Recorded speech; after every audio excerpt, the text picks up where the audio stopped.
that extent, yeah, as Mr. Saul was saying, you know, everything has evolved into a standard naming type. So it's not all this are relics of the past. I mean, you still see them, you know, and there's a lot of fight about how they're interpreted and all that. But otherwise, you know, it's pretty much obsolete in the US. That leads me to the last topic I have.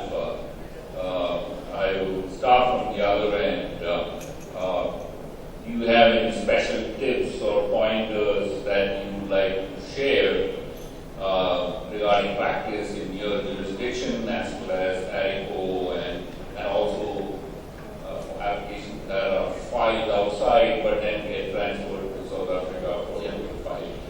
So I guess the audience would be more interested in well-drafted applications in their own country being filed in South Africa or other African countries. I think the important thing for South Africa is just to keep in mind that we don't have examination.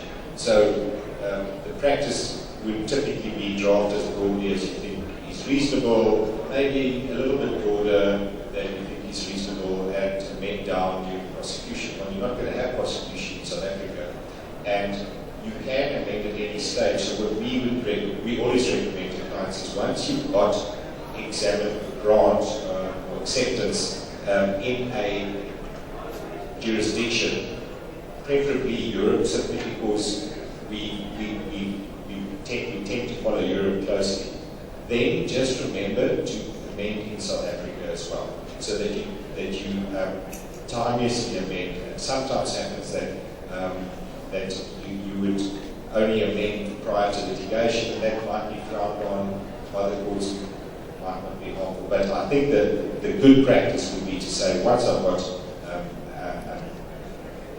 acceptance, then let's just look at what's happening in South Africa and whether I need to amend in South Africa at all.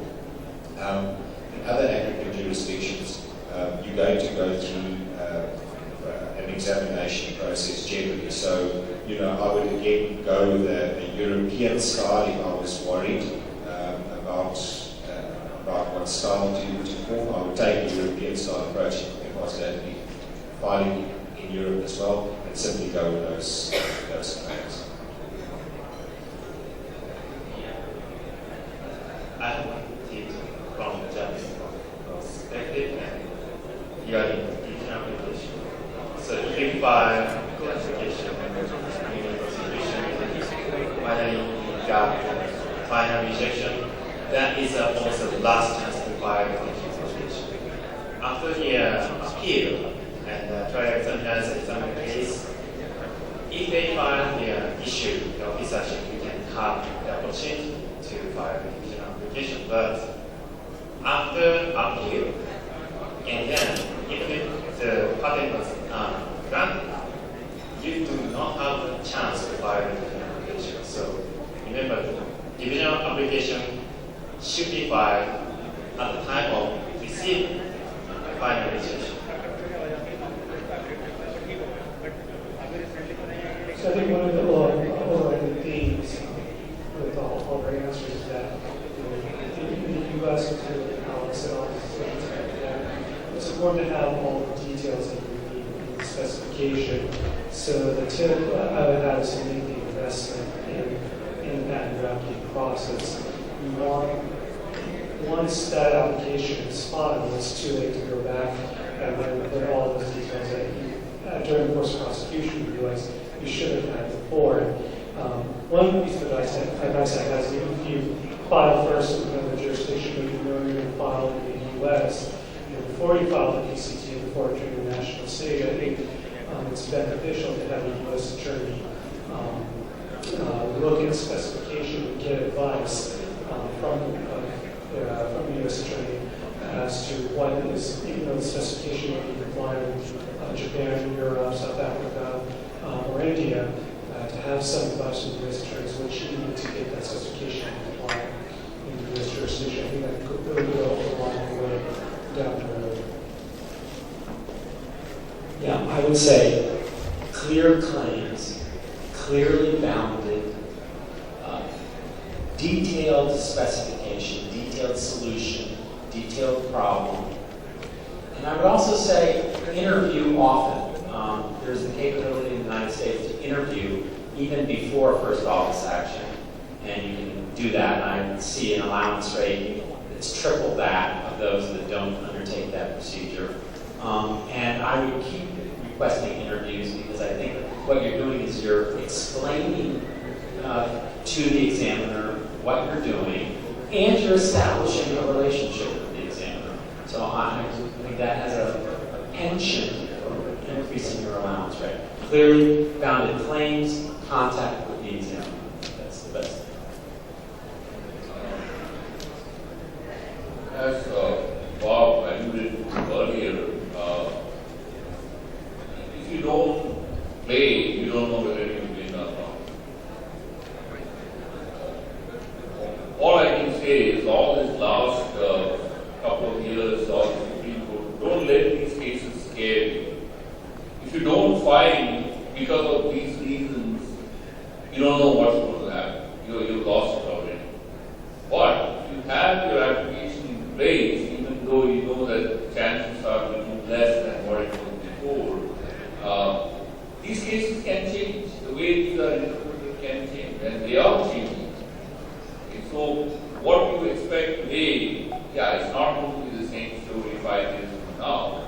So the best strategy is go ahead and, the only time I advise someone not to file anything is if there is a clear lack of novelty. In fact, I don't even evaluate obviousness when I'm deciding to file the application. If I know that it's not novel, that is where it's cut off. You don't file. But otherwise, of course, budget is an consideration.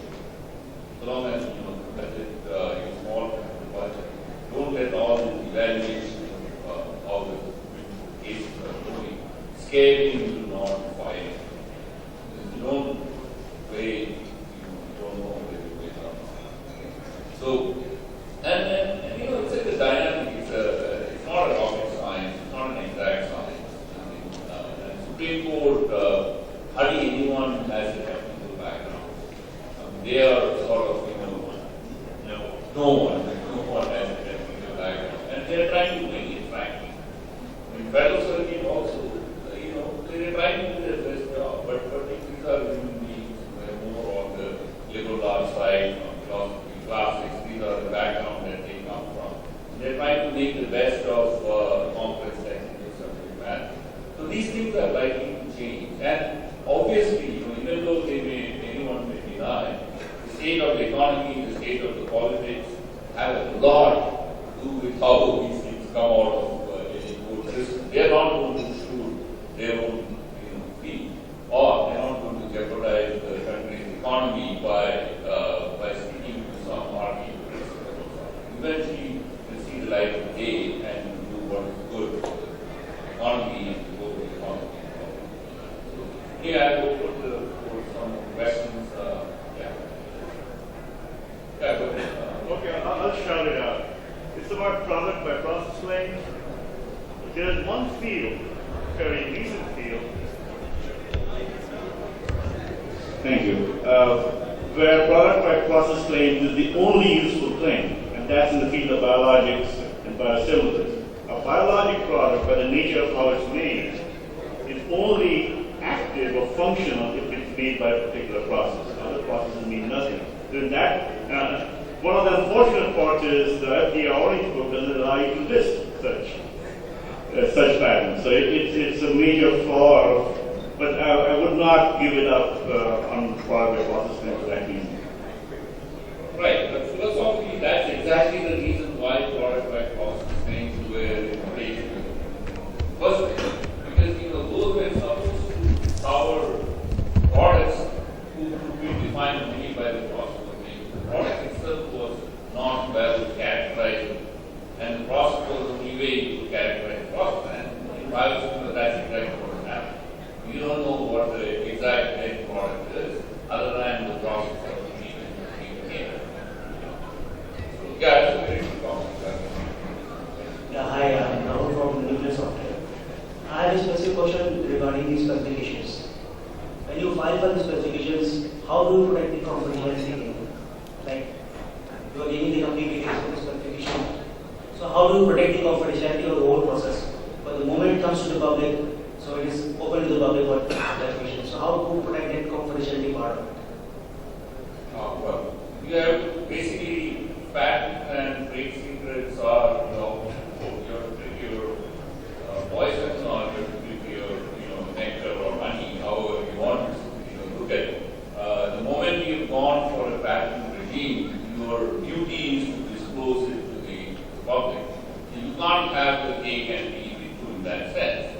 Okay? And it's a tough, I know it's a tough game to play. I mean, the tendency is to protect as much as possible, but yet want to get it back. But these two are antithetical to each other.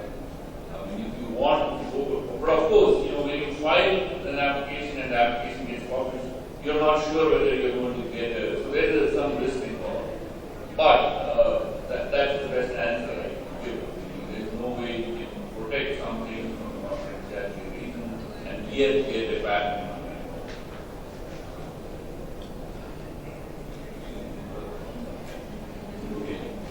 Any more questions? Thank you very much. Thanks to my fellow panelists for